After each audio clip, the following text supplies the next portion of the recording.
যে হকটির কথা কিতাবের মধ্যে আনা হয়েছে, মা এবং বাবার পরে সর্বপ্রথম যে হকটি আমরা আদায় করব সেটা হলো স্বামী এবং স্ত্রীর মধ্যে যে হক।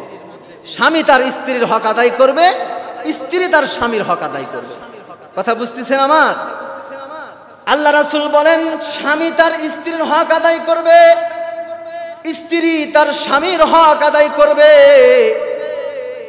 স্বামী স্ত্রীর বন্ধনটা কত জরুরি একটা বন্ধন। বন্ধনের মাধ্যমে দুনিয়াতে একটা ইবাদতের আমল চালু হয়ে যায়। আমরা জান্নাত থেকে এসেছিলাম, এই যে বিবাহের একটা মাধ্যম, এটা স্বয়ং আমার আল্লাহ জান্নাতের মধ্যে করেছে, বলেন না সুবহানাল্লাহ। আমাদের আব্বা আম্মা হযরতে আদম আলাইহিস সালাতু ওয়াস সালাম ও আম্মা জান হাওয়া আলাইহা সালাতু ওয়াস সালাম দুইজনকে জান্নাতের মধ্যে বিবাহ পড়ায় দিয়েছেন।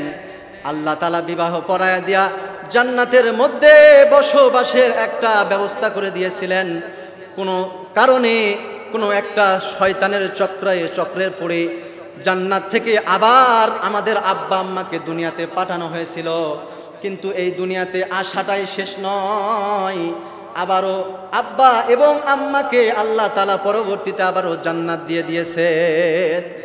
আল্লাহ তাআলা আমাদেরকে বুঝান, স্বামী স্ত্রীর বন্ধন পবিত্র বন্ধন, এটা আমি আল্লাহ জান্নাতে বিবাহের শাদীর মাধ্যমে আমি নিজে সূচনা করেছি, এবং এটা এত দামি। যদি কোনো স্বামী কোনো স্ত্রীর সাথে ভালো আচরণ, ভালোবাসা, ভালো মহব্বত তৈরি করে দুনিয়া থেকে বিদায় নিয়ে চলে আসতে পারে, দুনিয়াতে যেভাবে আনন্দের সুখের সংসার করেছিল, আমি আল্লাহ তাআলা ওই স্বামী স্ত্রী দুজনকে আবার জান্নাতের মধ্যে একত্রিত করে দিব, বলেন না সুবহানাল্লাহ। কত গুরুত্বপূর্ণ বিষয় এটা, যে দুনিয়াতে একজন স্বামী আর একজন স্ত্রী যে এমনি সুখে সংসার করে, জান্নাতের মধ্যেও এইভাবেই সুখে থাকবে। কিন্তু শর্ত আছে। কি আছে ভাই? শর্ত আছে। শর্ত হলো স্ত্রীকে দিনদার হতে হবে, স্ত্রীটাকে মুত্তাকি হতে হবে, স্বামীটাকেও দিনদার মুত্তাকি হতে হবে। স্ত্রী যদি বদকার হয় আর স্বামী যদি নেককার হয়, আল্লাহ তাআলা সেই দিন আলাদা করে দিবেন।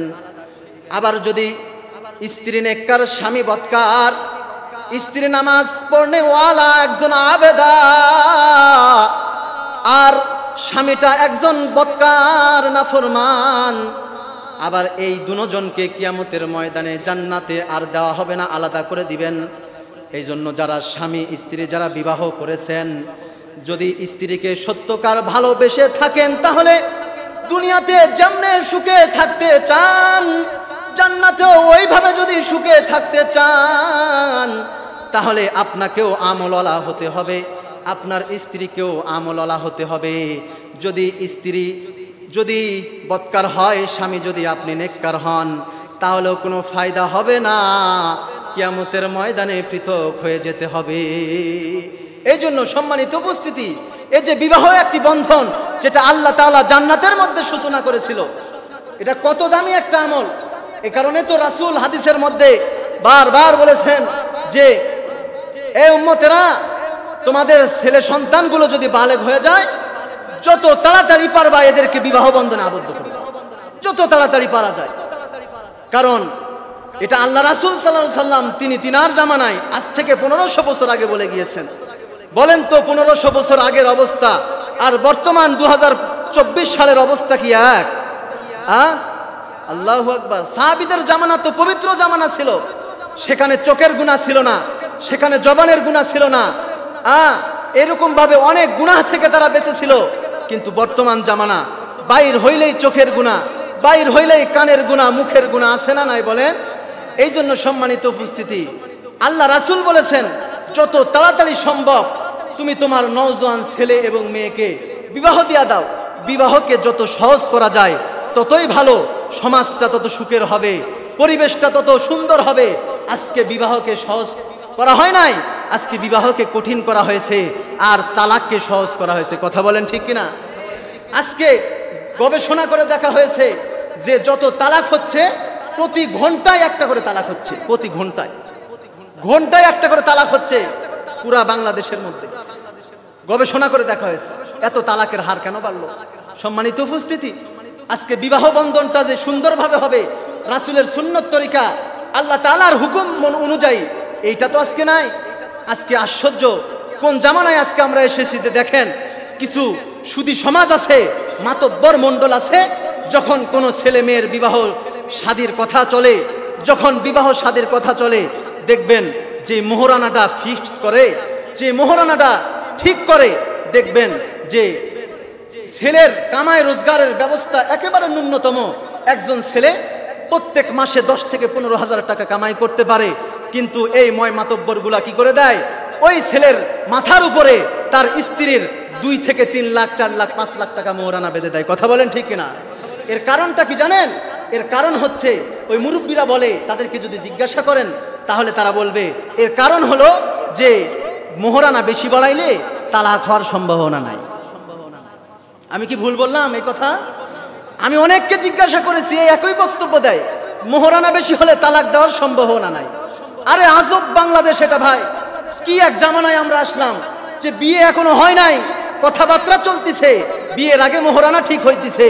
এখানেই আপনার নিয়তের মধ্যে ভেজাল ঢুকাইয়া দিয়েছে শয়তান, বলতেছে মোহরানা বাড়ায় ফেল। আল্লাহু আকবার! অথচ আল্লাহ রাসূল বলেন, মোহরানা করা যায়, বিবাহ শাদীর মধ্যে যত অল্প খরচ করা যায় ওই বিবাহ ততটাই উত্তম হয়। আমাদের জামানা কি জামানা! তালাকের ভয়, প্রথমেই তো নিয়ত খারাপ। এ কারণেই তো গবেষণা করে আজকে ঘন্টায় একটা করে তালাক হচ্ছে। কথা বলেন না কেন? বিবাহকে সহজ করেন। আজকে 18 বছর 20 বছরের একজন নওজোয়ান যুবক যদি আমার ঘরে থাকে, একটা 18 বছর 20 বছরের মেয়ে যদি আমার ঘরে থাকে, তাহলে যদি বলা যায় যে বিয়ে দিয়ে দেন, বলে এখনো ছোট আছে হুজুর, সমস্যা নাই। কিন্তু ওই বালেগা, ওই বালেক ছেলে আর মেয়ে, এরা যখন গভীর রাত্রে ঘুমায়, লেপের মধ্যে ঠিকই কিন্তু এরা ব্যভিচার করে। এরা লেপের মধ্যে, ঘুমের ঘরে, রাতের অন্ধকারে এরা ঠিকই কিন্তু জেনা ব্যভিচার করে। কথা বলেন ঠিক কিনা?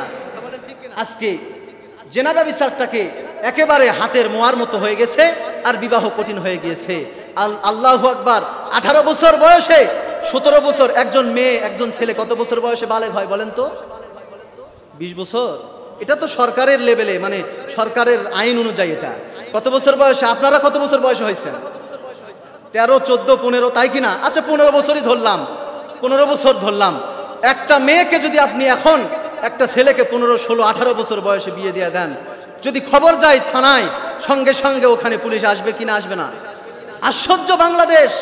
আজকে বিবাহ শাদীতে একজন মেয়ে বালেগা, কিন্তু সরকার আইন করে দিয়েছে, এই আইন অনুযায়ী বিবাহ না দিলে বাল্য বিবাহ হয়। অথচ এই মেয়েটাই যদি পার্কে পার্কে ঘুরে আর একটা ছেলের সাথে যদি নিজের যৌবনকে বিলীন করে দেয়, এই মেয়ের যদি ধর্ষণ হয়, এটাও অসুবিধা হয় না। আল্লাহ রাসূলের সুন্নত তরিকা আর আল্লাহর কোরআনের ভাষ্য অনুযায়ী যদি 18 বছরের আগে বিয়ে হয়, সেটা হয়ে যায় বাল্য বিবাহ। কথা বলেন, এটাই আমাদের বাংলাদেশ কিনা? কথা বলেন না কেন? আজীব বাংলাদেশ। সম্মানিত উপস্থিতি, কোন জামানায়! এই জন্য রাসূলের বক্তব্য, বলেন নেতার কথা শুনবেন না রাসূলের কথা শুনবেন? তো রাসূল যদি বলে বালেগ হলে বিবাহ দিয়া দাও, এখন অনেকে যুক্তি দিবে, নিজের পায়ে তো এখনো দাঁড়াতে পারি নাই ভাই। তা আপনি কার পায়ে দাঁড়ায় আছেন? কার পায়ে দাঁড়ায় আছেন আপনি? সম্মানিত উপস্থিতি, কথাগুলো ভালো করে বুঝবেন। বিবাহ বন্ধনের মাধ্যমে চরিত্রের হেফাজত হয়। এই জন্য বিবাহকে বলা হয়েছে অর্ধেক ঈমান। যে কেউ বিবাহ করে দিল তো তার ঈমান অর্ধেক পুরাপুরি হয়ে গেল। বলেন না সুবহানাল্লাহ? বিবাহের মাধ্যমে চোখের গুনাহ কমে যায়, বিবাহের মাধ্যমে চারিত্রিক সভ্যতা, চরিত্রের হেফাজত হয়ে যায়। আজকে বিবাহকে কঠিন করে দেওয়া হয়েছে। তো যে কথা বলতেছিলাম, স্বামী তার স্ত্রীর হক আদায় করবে, স্ত্রী তার স্বামীর হক আদায় করবে। একজন আরেকজনের প্রতি নরম হবে।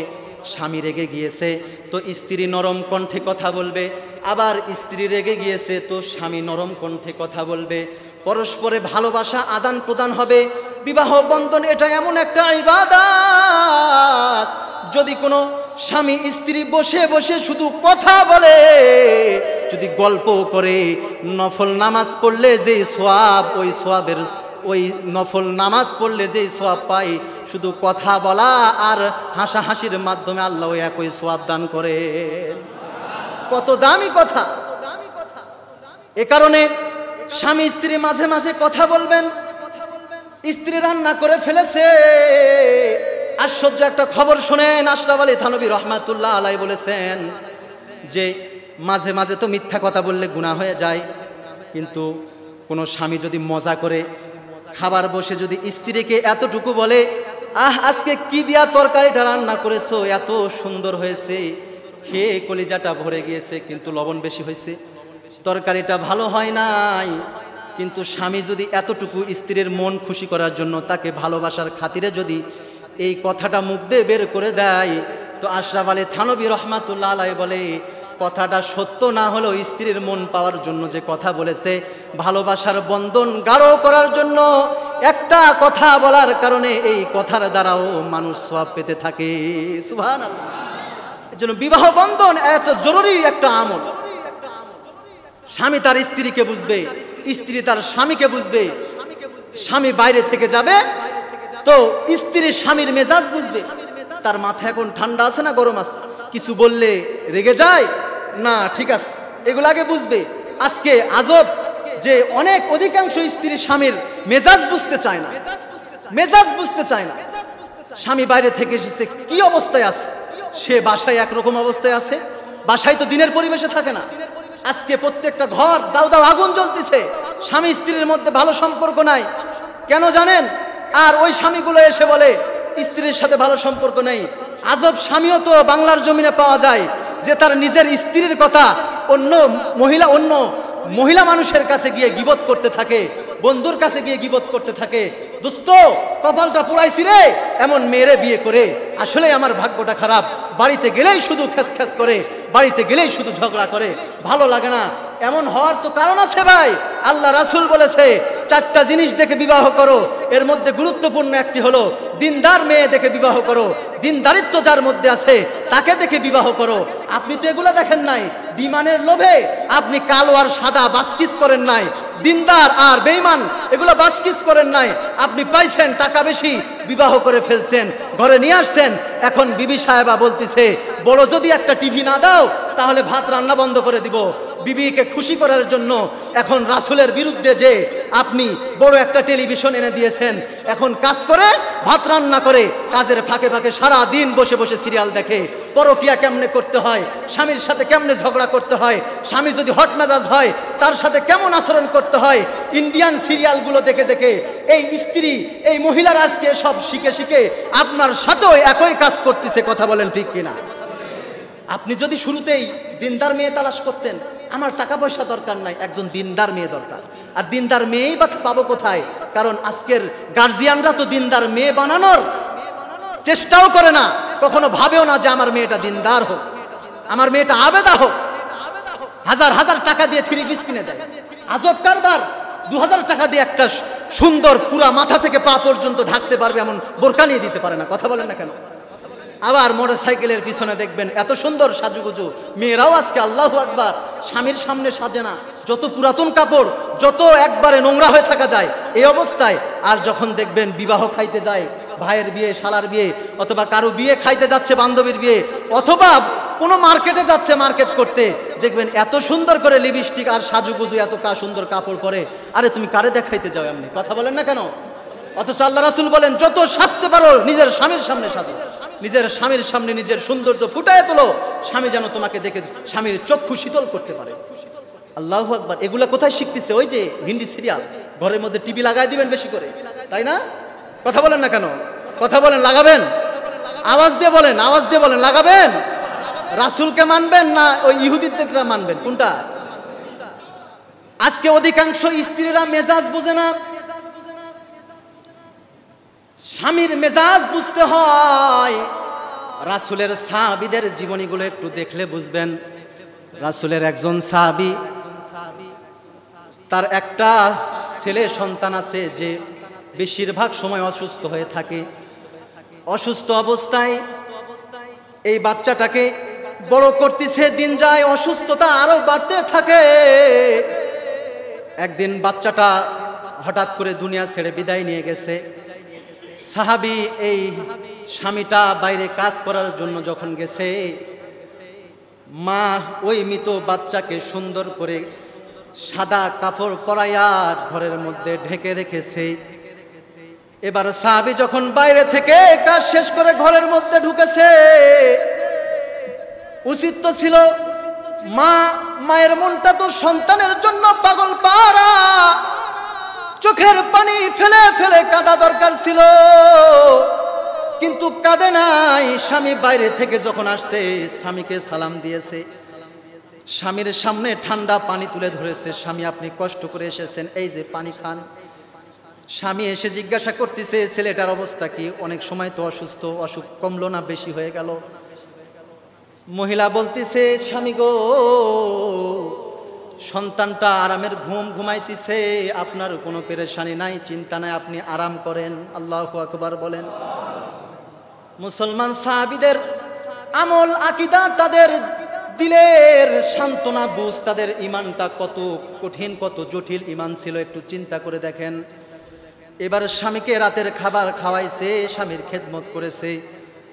যখন স্বামী স্ত্রী যখন একই বালুসে যখন মাথা দিয়ে ঘুমাইতে যাবে, তো স্বামীর চাহিদা এসেছে, তো চাহিদা পূরণ করেছে, স্ত্রী বাধা দেয় নাই, স্বামীকে খুশি করেছে।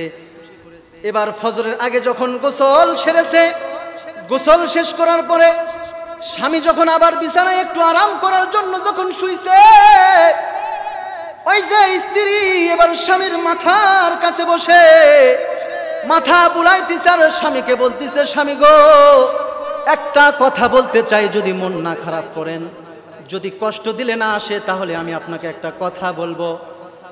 সাহাবী বলে কি হয়েছে বিবি, বলতে পারো, অসুবিধা নাই।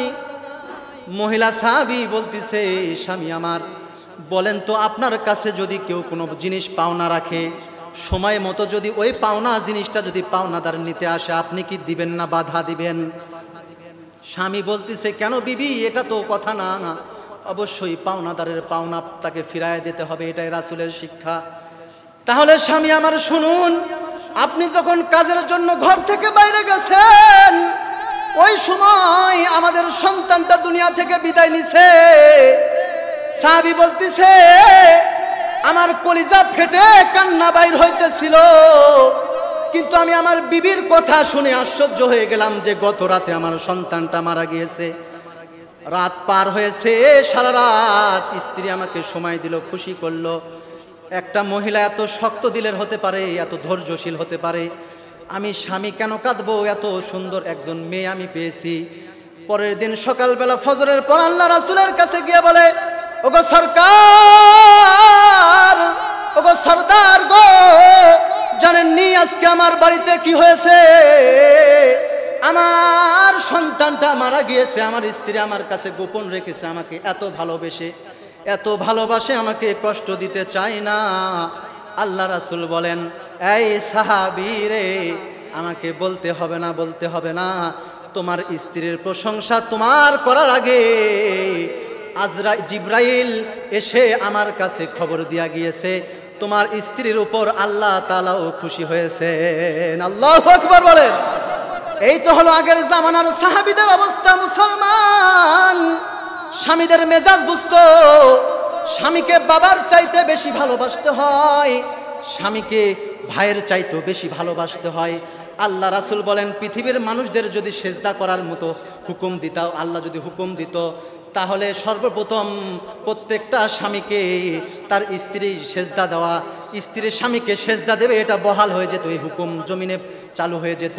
কিন্তু আল্লাহকে ছাড়া কাউকে সেজদা দেওয়া যায় না। স্বামী এত দামি, এত দামি, স্বামী দামি জায়গায়, এই জন্য স্বামীর সাথে কখনো বেয়াদবি করা যায় না, স্বামীকে কষ্ট দেওয়া যায় না, স্বামীর মেজাজ বুঝতে হয়। আবার এই যে ওয়াজ করলাম না, আপনারা যারা স্বামী এখানে বসে আছেন, আপনারা তো মনে মনে খুব খুশি, হুজুর আজকে বয়ে গেলে একবারে হ্যাঁ দিছে রে। আপনারা শোনেন, আমি এবার স্বামীদেরকে নিয়ে দুটা কথা বলি। আবার সমাজে স্বামী আছে টাইগার স্বামী, কি স্বামী বলেন? আমি এদের নাম দিয়েছি টাইগার স্বামী। এরা কি করে জানেন? এরা বন্ধুর কাছে গল্প করে, আরে মিয়া তুই কি বিয়া করছস? আরে 20 বছর যাবত সংসার করতেছি, গোসল করার পর নিজের লঙ্গিটাও আমি খাসি না। কথা বলেন ঠিক কিনা? আবার বলে, আরে আমি তো টাইগার স্বামী, আরে খাবারের পরে যে পানিটা ফেলতে হয় গাদা, ওটাও আমি ফেলি না। কি মনে করছিস আমি আমার বউকে একবারে চাকরের মতো রাখি, যা বলি তাই শুনে, উঠতে বসলে উঠে, বসতে বসলে বসে, যা বলি তাই করে। এই শোনেন, এটাও রাসূলের আদর্শ না। রাসূল তার স্ত্রীদেরকে, বিবিদেরকে, আম্মাজানদেরকে আল্লাহ রাসূল সাল্লাল্লাহু আলাইহি সাল্লাম প্রত্যেকটা কাজে সহযোগিতা করেছে। তরকারি কুটে দিয়েছে, কাপড় কেচে দিয়েছে, প্রত্যেকটা পারিবারিক কাজে সহযোগিতা করেছে। আপনি টাইগার স্বামী হয়ে বসে আছেন, তাই না? এত সহজ না। ওই জন্য কথাটা বলেছি, স্বামী স্ত্রীকে বুঝবে, স্ত্রী স্বামীকে বুঝবে, স্বামী স্ত্রীর হক আদায় করবে, স্ত্রী কার হক আদায় করবে? স্বামীর হক আদায় করবে। উভয় জনার হক আদায় করবে। যখন একজন আরেকজনের হক পরিপূর্ণ হয়ে যাবে, এই স্বামী স্ত্রীর জন্য আল্লাহ তাআলার ঘোষণা, এই স্বামী স্ত্রী দুনিয়াতে যেইভাবে সুখে সংসার করেছে, এদেরকেই আমি আল্লাহ তাআলা জান্নাতের মধ্যে আবার একত্রিত করে দেব। বলেন না সুবহানাল্লাহ। সম্মানিত উপস্থিতি, এই জন্য স্ত্রীদেরকেও ভালোবাসবেন, মাঝে মাঝে খুশ গল্প করবেন, এখানে সেখানে নিয়ে যাবেন ঘুরতে, মাঝে মাঝে হাদিয়া দিবেন, তাদেরকে মহব্বত করে কথা বলবেন, কষ্টে আছে ইয়ার কি করে হাসানোর জন্য একটু চেষ্টা করবেন, বাজার থেকে ভালো ভালো খাবারগুলো মাঝে মাঝে নিয়ে যাবেন। আজকে আফসোস হয়, বন্ধুর হক আদায় করতে পারি, পাড়া প্রতিবেশীর হক আদায় করতে পারি, আজকে অনেক স্ত্রীরাও অভিযোগ দেয় যে আমাদের স্বামী আমাদের সাথে ভালো করে কথা বলে না। ওই একই ব্যক্তি আবার যখন পাড়ার ভাবিকে পায়, আহারে রসে কষে এত সুন্দর কথা বলে, কিন্তু বাড়িতে খ্যাটখ্যাট করে। কথা বলেন ঠিক কিনা? আবার এমন স্ত্রীও পাওয়া যায় যে অন্য পরপুরুষের সাথে গলায় গলায় কথা বলে, নিজের স্বামীর সাথে আবার খারাপ আচরণ করে। কথা বলেন না কেন? দুজনকেই ঠিক হতে হবে, তাহলে আল্লাহর জান্নাতে যাওয়া যাবে। আল্লাহর জান্নাতে আমরা যাইতে চাই তো ইনশাআল্লাহ, স্ত্রীদেরকে নিয়ে যাইতে চাই তো ইনশাআল্লাহ। আর যারা বিয়ে করে নাই, যুবক ছেলে ফেলে আছে বাড়িতে, অতি তাড়াতাড়ি বিবাহের ব্যবস্থা করে দেন ইনশাআল্লাহ। কারণ তারা গুনাহের মধ্যে নিমজ্জিত ভাই, তারা তাদের চরিত্র নষ্ট করে দিতেছে। এটা আপনি বুঝতেছেন না, আপনি বয়স্ক মানুষ তো, এ কারণে আল্লাহ তাআলা আমাদেরকে হেফাজত করুক, যুবকদেরকে হেফাজত করুক। বর্তমান সময়ে যত গুনাহ আছে, গুনাহ থেকে যুবকদেরকে আল্লাহ হেফাজত করুক, বলেন আমিন। সম্মানিত উপস্থিতি, মানব জীবনে আমাদের উপর যতগুলো হক রয়েছে, মুমিন হিসেবে মুমিনদেরকে যতগুলো হক আদায় করতে হয়, এর মধ্যে দুইটা হক অত্যন্ত জরুরি হক। প্রথমত হক হলো আল্লাহ তাআলার হক। আল্লাহর হক মুমিন বান্দা হিসেবে, ইমানদার হিসেবে আমরা যে হকটা সর্বপ্রথম আদায় করব, সেটা কার হক বলেন? আল্লাহ তাআলার হক। কেন হক আদায় করব? কারণ কেউ যদি কোনো কিছু আমাদেরকে দেয়, তো আমরা সেই মানুষের উপর একটু দুর্বল হই। কোনো মানুষ যদি কাউকে কোনো হাদিয়া দেয়, তো আমরা ওই ব্যক্তিটার উপর দুর্বল হয়ে যাই। সে যদি কোনো আবদার আমাদের কাছে তখন রাখে, তখন আমরা নিমিষেই সে আবদার পূরণ করার চেষ্টা করি, কারণ তার সাথে আমার একটা সম্পর্ক হয়েছে। সে একদিন আমাকে কিছু হাদিয়া দিয়েছে, আমাকে সহযোগিতা করেছে। মহান মালিক যে আল্লাহ রব্বুল আলামিন আমাকে আপনাকে সৃষ্টি করেছেন, সে রব্বুল আলামিন তো আমাকে আপনাকে কত রকমের নিয়ামত দিয়েছে। যদি আমরা বাহ্যিকভাবে আমাদের শারীরিক নিয়ামতের দিকেও যদি একটু লক্ষ্য করি, তাহলে তো প্রত্যেকটা বান্দা যদি জন্মের শুরু লগ্ন থেকে মৃত্যুর আগ পর্যন্ত শুকরিয়া আদায় করতে থাকে, মনিবের হক আদায় করতে থাকে, তাহলেও হক আদায় হবে না। কথা বলেন ঠিক কিনা? সম্মানিত উপস্থিতি, এই জন্য মুমিন বান্দা হিসেবে আমাদের সর্বপ্রথম যে হকটি আদায় করা আমাদের জন্য জরুরি, সেটা হলো আল্লাহ তাআলার হক। কারণ আল্লাহ তাআলা আমাদেরকে ভালোবাসেন। আল্লাহ তাআলার হক আদায় করতে হয় মাঝে মাঝে। আল্লাহর হক আদায় হয় আল্লাহর হুকুম পালনের মাধ্যমে। আল্লাহর হক আদায় হয় মাঝে মাঝে আল্লাহর নাম জপতে হয়, আল্লাহর নাম ডাকতে হয়।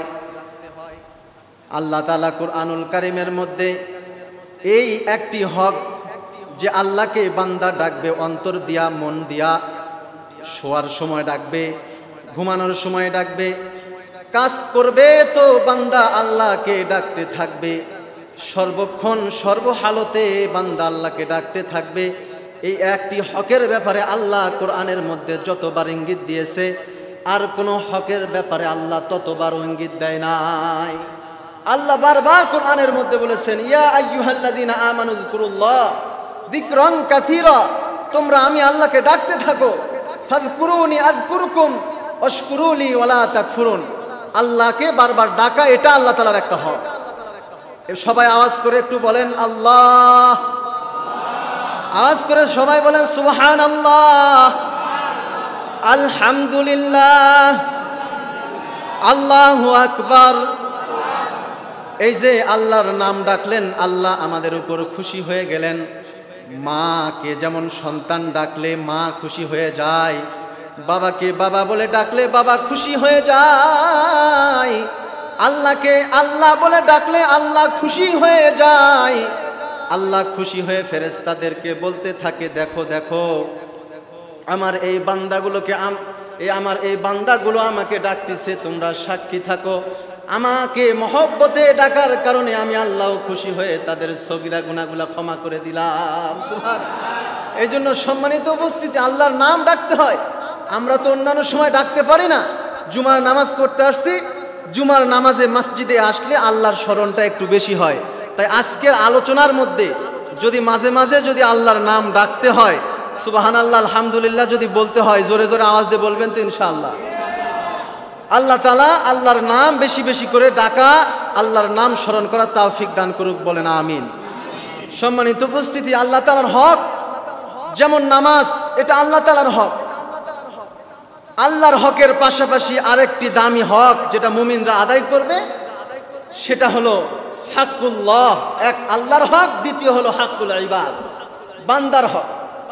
আর এই বান্দার হকটা এত গুরুত্বপূর্ণ আমল, এত গুরুত্বপূর্ণ ইবাদত মুমিনের জন্য, যে মাঝে মাঝে কোনো বান্দা যদি বান্দার হক আদায় করতে গিয়ে যদি আল্লাহর হকেরও কমতি পড়ে যায়, তবুও বান্দাকে আল্লাহ তাআলা ক্ষমা করে দেন। যেমন কোনো মানুষ অসুস্থ হয়ে গেছে, আপনার মা অসুস্থ, আপনার বাবা অসুস্থ হয়ে গেছে, মা বাবার সেবা করতে হবে, সেবা করার জন্য কেউ নাই। এমন সময় মসজিদে এলান হয়ে গিয়েছে, আসো ইমানদারেরা, নামাজের জন্য আসো, কল্যাণের জন্য আসো। মাসআলা বলে, আপনার মা অসুস্থ, এত পরিমাণে আপনার মায়ের পাশে কেউ নাই, আপনার বাবার পাশে কেউ নাই। এমন সময় আপনার করণীয় হবে যে আপনি ফরজ ইবাদত, ফরজ হুকুম, আল্লাহর হক সামনে এসে গেছে। এখন আল্লাহর হক যদি আপনি একটু দেরি করে পড়েন, অসুবিধা নাই। এখন সর্বপ্রথম যে হকটা আদায় হলো তা মা বাবার হক। সুবহানাল্লাহ। বান্দার হকের মধ্যে সর্বপ্রথম যার হকটা সামনে আসে তিনারা হলেন মা বাবা। মানুষের যত হক আছে, প্রতিবেশী, আপনজন, যত হক, সব হকের প্রথমে আসে মা বাবার হক। কারণ মা বাবার মাধ্যমে প্রত্যেকটা সন্তান দুনিয়াতে এসেছে। মা বাবা যদি দুনিয়াতে না আসতো, বলেন আমরা কি দুনিয়াতে আসতাম? আসতাম না। এ কারণে প্রথমে মা বাবার হক সন্তান হিসেবে এটা আদায় করা। এই জন্য মাঝে মাঝে বান্দার হকের যখন আমল সামনে এসে যায়, আল্লাহর হকের হুকুমে এসেছে, বান্দার হকের হুকুমে এসেছে, কিন্তু বান্দার হকটা জরুরি হয়ে গেছে, তো মাসআলা এসেছে। এই সময় আপনি বান্দার হকটাই আপাতত আদায় করেন, একটু পরে যখন সময় হবে তখন আপনি আবার আল্লাহর হক আদায় করে দিন। কত গুরুত্বপূর্ণ একটি হক, যেটা বান্দার হক। বান্দার হক আদায় করা কত গুরুত্বপূর্ণ বিষয়, যে আল্লাহ ছাড় দিয়া দেন, বান্দা পরে আদায় করবি, অসুবিধা নাই, আমি আল্লাহ তোরে ক্ষমা করব। মাঝে মাঝে রাসূলের হকের চাইতেও বান্দার হক জরুরি হয়ে যায়। যেমন রাসূলের একটি হক হলো, কেউ যদি রাসূলের জীবন দশায় কালেমা পড়ে মুসলমান হয়ে গেছে, তো ওই লোকটার কাজ হলো সর্বপ্রথম রাসূলের সাথে তার মোলাকাত হবে, সে রাসূলের সাক্ষাৎ করবে, রাসূলের জিয়ারত করবে, রাসূলের কাছে আসবে, প্রয়োজনে রাসূলের সাথে জিহাদে যাবে, রাসূলের সাথে প্রয়োজনে যুদ্ধ করবে। এটা রাসূলের একটা হক। কিন্তু এই হকটা, রাসূলের হক আর বান্দার হক যদি সামনাসামনি এসে যায়, তো রাসূল হাদিসের মধ্যে বলেছে যে ওই সময়ও আমি রাসূলের হক আদায় করতে হবে না, বান্দার হক আদায় করবি। যেমন ওয়াইসুল কারনি, মা অসুস্থ হয়েছে, মা যখন অসুস্থ হয়েছে, রাসূলের কাছে চিঠি লিখেছে, রাসূল গো, আমি ওয়াইস কারনি কালেমা পড়ে মুসলমান হয়ে গেছি, রাসূল আমি আপনার সাক্ষাৎ পেতে চাই, আপনার কাছে যেতে চাই, কিন্তু আমার একজন অসুস্থ মা আছে, যার খেদমত করার জন্য কেউ নাই। রাসূল বলে, ওয়াইস করনি রে, এখন আমি রাসূলের সাক্ষাৎ জরুরি নয়, এখন মায়ের হক আদায়টাই তোমার জন্য জরুরি। আমার চাইতে মায়ের হক হলো তোমার কাছে এখন জরুরি। সুবহানাল্লাহ। রাসূলও মাঝে মাঝে কি করেছেন, ছাড় দিয়েছেন যে আমারটা জরুরি না, আমার সাথে দেখা না হলে অসুবিধা নাই, কিন্তু বান্দার হক, তোমার মা অসুস্থ হয়েছে, তোমার মায়ের হক আদায় করা এটা তোমার জন্য জরুরি। মাঝে মাঝে এই জন্য ওয়াইস কারনির দাম, আইসুল কারনির দাম এত বেশি বেড়েছে, এত বেশি বেড়েছে মায়ের খেদমতের কারণে, বান্দির হক, মায়ের হক আদায় করার কারণে এত বেশি বেড়েছে যে রাসূল মৃত্যুর আগে খলিফাতুল মুসলিমিন হযরত ওমর ফারুক রাদিয়াল্লাহু তাআলা আনহুকে বলে গিয়েছিলেন, এই ওমর, ওয়াইসুল কারনি যখন মদিনায় আসবে তো তুমি ওমর ওয়াইসুল কারনির কাছে দোয়া চেও। সুবহানাল্লাহ বলেন। এবং রাসূল এত খুশি ছিলেন ওয়াইসুল কারনির উপর, যে ওয়াইসুল কারনির উপর এত খুশি মৃত্যুর আগে রাসূল নিজের জুব্বা মুবারক হাদিয়া দিয়ে গেছে। বান্দার হক আদায় করেছে। আল্লাহর এক বান্দি ওয়াইসুল কারনির মা তার হক আদায় করার কারণে নবীজির কাছে আসতে পারে নাই, তো রাসূল বলেন আমার হকটা জরুরি না, মায়ের হক আগে আদায় করো। সম্মানিত উপস্থিত, আমি যেটা বুঝাইতে চাচ্ছি যে মাঝে মাঝে বান্দার হকটা এত বেশি জরুরি হয়ে যায়। আর বান্দার হকটা জরুরি হবে না কেন? আর একটা হাদিসের দিকে তাকাইলে তো দেখা যায় যে আল্লাহর হক এটা তো বান্দা আদায় করবে, কিন্তু আল্লাহর হকের চাইতে বান্দার হক এটা এত বেশি বিপদে ফেলে দিবে কিয়ামতের ময়দানে, যে আল্লাহর হক নামাজ পড়তে হয়, আল্লাহর হক রোজা রাখতে হয়, আল্লাহর যত হুকুম আহকাম আল্লাহর হক আছে, এগুলো যদি কোনো ইমানদার যদি মানতে যদি অসুবিধাও মনে করে, যদি কোনো দুর্বলতাও যদি থেকে যায়, পরিপূর্ণ নাও মানতে পারে, কিয়ামতের ময়দানে হতে পারে আল্লাহ রহমানুর রহিম ক্ষমা করে দিতে পারেন, কিন্তু বান্দার হক যখন কিয়ামতের ময়দানে ধরা পড়ে যাবে, কেউ যদি নালিশ করে আল্লাহ ওর কাছ থেকে আমি হকটা পাই, আমি পাওনাদার পূরণ করতে সে পারে নাই দুনিয়াতে, আজকে আমি নিতে চাই, তো আল্লাহ বলে তোর জান্নাত বন্ধ হয়ে গেল, আগে তুই ওই হকটা পরিশোধ করে আই। আল্লাহর আগে বান্দার হক পরিশোধ করে আসবি, এরপর তোর জন্য জান্নাতের দরজা খোলা হবে। রাসূল সাহাবীদেরকে বলতেছিলেন, এই সাহাবায়ে কেরাম, তোমরা কি জানো সবচাইতে মিসকিন ফকির কারা? সাহাবায়ে কেরাম বললেন, ইয়া রাসূলুল্লাহ, যার কাছে টাকা পয়সা নাই সেই তো গরিব, তাই কি না? আপনারা কি বলেন? আমাদের চোখে আমাদের ধারণা তা না যে যার টাকা পয়সা নাই সে তো গরিব মিসকিন। আল্লাহ রাসূল বলেন, সাহাবায়ে কেরাম, তোমরা হয়তো দুনিয়ার দিক থেকে বুঝতেছো, আমি রাসূল কিয়ামতের দিনের কথা বলতেছি। কিয়ামতের দিনে সবচেয়ে ফকির কে জানো? সবচেয়ে গরিব দরিদ্র কে জানো? যে নাকি মানুষের হক নষ্ট করে কিয়ামতের ময়দানে উঠলো। এমন একজন মানুষ উঠবে যার অনেক আমল, পাহাড় পরিমাণে আমল, এত বেশি আমল, নামাজ, দান, সদকা, হজ সব করছে, কিন্তু কিয়ামতের ময়দানে যাওয়ার পরে দেখা যাবে যে তার অনেক পাওনাদার বাইর হয়ে গিয়েছে, কাউকে দুনিয়াতে কষ্ট করে দিয়েছে, কারো উপর জুলুম করেছে, ভাইয়ের জমিন আত্মসাৎ করে খেয়ে ফেলেছে, কারো টাকা গোপনে আত্মসাৎ করে ফেলেছে। দুনিয়াতে মানুষের যত হক নষ্ট হয়ে থাকুক না কেন, প্রত্যেকটা পাওনাদার কিয়ামতের ময়দানে আল্লাহর কাছে বিচার দিতে থাকবে। আল্লাহ বলবে, কতগুলো পাওনাদার আজকে আসো, লাইন হও। সমস্ত পাওনাদাররা সেই দিন লাইন হইতে থাকবে। সম্মানিত উপস্থিতি, এই লোকটাকে একত্রিত এক জায়গায় করা হবে। এবার বলতে থাকা হবে, দেখো তোমার কত পাওনাদার, এই পাওনাদারের পরিশোধ করা পর্যন্ত তোমাকে জান্নাতে দেওয়া হবে না, এদের ঋণগুলো আজকে পরিশোধ করো। বান্দা বলবে, আল্লাহ আমার কাছে তো টাকা পয়সা নাই, দুনিয়াতে টাকা নিয়েছিলাম কিন্তু আজকে তো টাকা নাই, দুনিয়াতে জমিন নিয়েছিলাম আজকে তো জমিন নাই, দুনিয়াতে জুলুম করেছিলাম আজকে তো এর তো কোনো কিছু বুঝি না, কেমনে কি করব? আল্লাহ বলবে, কিয়ামতের ময়দানে টাকা জমি এগুলা দিয়ে হিসাব চলে না, আমল লাগবে বান্দা, যা আমল করছিলা এই আমলগুলা দিয়া তোমার ঋণগুলো আজকে শোধ করো। নাউজুবিল্লাহ বলেন। কত গুরুত্বপূর্ণ একটি কথা। আল্লাহ রাসূল বলেন, এই লোকটি এবার নিজের আমলগুলো ওই কাতারে দাঁড়ানো লোকদেরকে একে একে দিতে থাকবে। এক পর্যায়ে আমল দিতে দিতে পাহাড় পরিমাণ আমলগুলো ধ্বংস হয়ে যাবে, শেষ হয়ে যাবে। কিন্তু এখনো লম্বা লাইন দাঁড়ানো, লম্বা কাতার দাঁড়ায় রয়েছে, এখনো অনেক মানুষ আছে। আল্লাহকে বলবে, আল্লাহ আমার তো সমস্ত আমলগুলো শেষ হয়েছে, এখন আমি আমার এই পাওনাদার কেমনে পরিশোধ করব, আপনি একটু বলে দেন। আল্লাহ বলবে, অসুবিধা নাই বান্দা, ওই পাওনাদারদের গুনাহগুলা এবার তুমি তোমার নিজের কাছে নিয়ে নাও। এবার তাদেরকে বলা হবে তোমাদের গুনাহগুলোর মাথায় চাপায় দাও। এবার গুনাহ চাপাইতে চাপাইতে একটু আগে যে লোকটার পাহাড় পরিমাণ নেকি ছিল সব নেকি ফুরায় গেছে। একটু সময়ের ব্যবধানে এবার এই লোকটার মাথার উপরে পাহাড় পরিমাণ গুনার বোঝা। নাউজুবিল্লাহ। এখন আপনারা বলেন তো এই লোকটা জান্নাতে যাবে না জাহান্নামে যাবে? কত গুরুত্বপূর্ণ বিষয়। এজন্য মুহতারাম হাজিরিন, বান্দার হক এটা আদায় করা এতটা জরুরি বিষয় যে দুনিয়াতে হয়তোবা ছাড় পেয়ে যেতে পারেন।